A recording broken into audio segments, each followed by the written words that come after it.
નમસ્કાર મિત્રો, હું છું પરમાર આશીષ. તમારું બધાનું સ્વાગત છે મારી યુટ્યુબની ચેનલ ઉપર. છે અમારે અમારા ગામના મોક્ષધામની મુલાકાતે. મિત્રો, આ અમારા ગામના મોક્ષધામ જવા તરફનો રસ્તો છે. તમે જોઈ શકો છો ગામની અંદર છે મોક્ષધામ છે ને, ત્યાં પહોંચી ગયા છે. હવે આ મોક્ષધામની અંદર કેવી વ્યવસ્થા થાય છે, કેવી સુંદરતા રાખે છે અને કેવી જવાબદારી હોય છે, હું તમને દેખાડું આ વિડીયોમાં. આ મોક્ષધામનો ગેટ છે જૂનો, અને જો મિત્રો આ અહીંયા નવો બની રહ્યો છે, તમે જોઈ શકો છો. ત્યારે મોક્ષધામમાં બધા સુધારા કરવામાં આવી રહ્યા છે. અમારા ગામની અંદર જે મોક્ષધામ છે ને, તેની અંદર આ નાવાની વ્યવસ્થા પણ સારી છે. લાઇટિંગની એની વ્યવસ્થા છે, તમે જોઈ શકો છો મિત્રો. આ મોક્ષધામની અંદર બધા યુવાનો કેવી સેવા કરે છે ને, ચાલો હું તમને દેખાડું. અમારે અત્યારે આ મોક્ષધામમાં છે ને સેવા ચાલુ છે, તમે જોઈ શકો છો. આ બધા યુવાનો છે ને ગામના, એ સેવા કરી રહ્યા છે, તમે જોઈ શકો છો. અમારા ગામના યુવાનો અહીંયા સેવા કરી રહ્યા છે.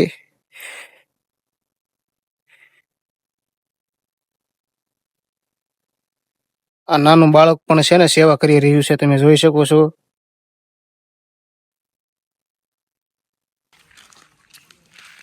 તમે આ આસપાસનું કુદરતી વાતાવરણ જોઈ શકો છો, કેટલું અદ્ભુત છે. તમે નિહાળો ખાલી એકવાર. આજે હું દેખાડું ને તમને આ દ્રશ્ય. આ અમારા ગામની અંદર જે મોક્ષધામ છે ને, એની અંદર તમે રસ્તો પણ કેવો બનાવી નાખેલો છે, સુંદર. મારા મોક્ષધામની અંદર તમે જોઈ શકો છો.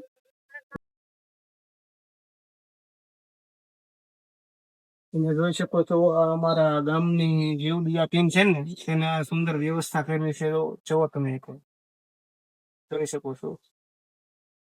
મોક્ષધામની ઠાઠડી છે, તમે જોઈ શકો છો. આ ઠાઠડીને આપણે કલર કરી નાખ્યો છે, તમે જુઓ.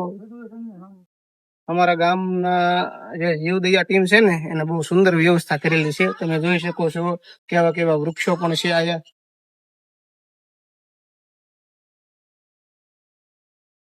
અને ગામના લોકોએ કેવી કેવી વ્યવસ્થા કરી છે ને, હાલો હું તમને બતાડું.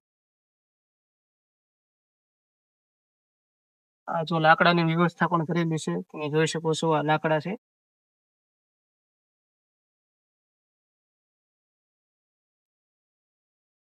અને હાલો તમને આગળ દેખાડું શું શું વ્યવસ્થા કરેલી છે ને.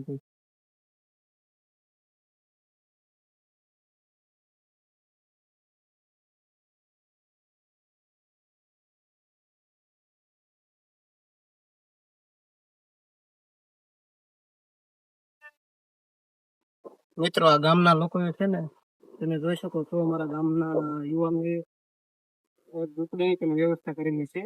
વરસાદ આવે એટલે લાકડા પલ્લે નહીં ને, તે માટે આની વ્યવસ્થા કરેલી છે. ચાલો તમને હું અંદર રહીને દેખાડું.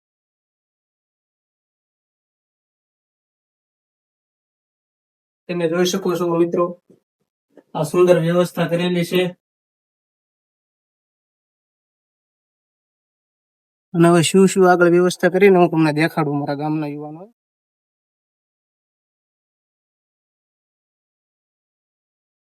અમારા ગામના જે યુવાનો છે ને, તેના થાંભલાને કલર પણ કરેલો છે. અને તમે જોઈ શકો છો, જેટલા થાંભલા છે ને, બધા થાંભલાને કલર કરી નાખ્યો છે. હાલો તમને દેખાડું.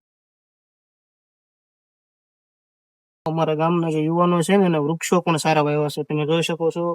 એટલા વૃક્ષો વાવેલા છે, તમને દેખાડું. બીજે ક્યાં ક્યાં વાવ્યા છે. અમારા ગામના યુવાનો છે, અત્યારે સેવા કરી રહ્યા છે, તમે જોઈ શકો છો. ત્યારે આપણે છે ને વૃક્ષો સોંપવાના છે, એટલે અમારા મિતુલભાઈ છે તે સેવા કરી રહ્યા છે. બાકડાની વ્યવસ્થા છે, એ સુંદર વ્યવસ્થા કરેલી છે બાકડાની પણ. હું તમને હવે એક ખાસ મહત્વની વસ્તુ જણાવું કે અમારા ગામના યુવાનો છે ને, કરેલી છે. આ બધા વૃક્ષોની અંદર કલર કરી નાખ. આ કલર વૃક્ષો કેવો સુંદર લાગે, એક વાર જુઓ. તમે એકવાર મોક્ષધામમાં આવો, તમને આ મનને બહુ શાંતિ મળશે. સુખી હોય કે દુખી, અમીર હોય કે ગરીબ, છેલ્લે તો બધાને આ મોક્ષધામમાં જ આવવું પડે છે. જીવનમાં માણસ ગમે તેટલો મોટો બની જાય, મોટો ધનવાન થઈ જાય, અને છેલ્લે તો તેને આ મોક્ષધામમાં જવું પડે છે. મિત્રો, આ અમારો વિડીયો અમે પૂર્ણ કરીએ છીએ.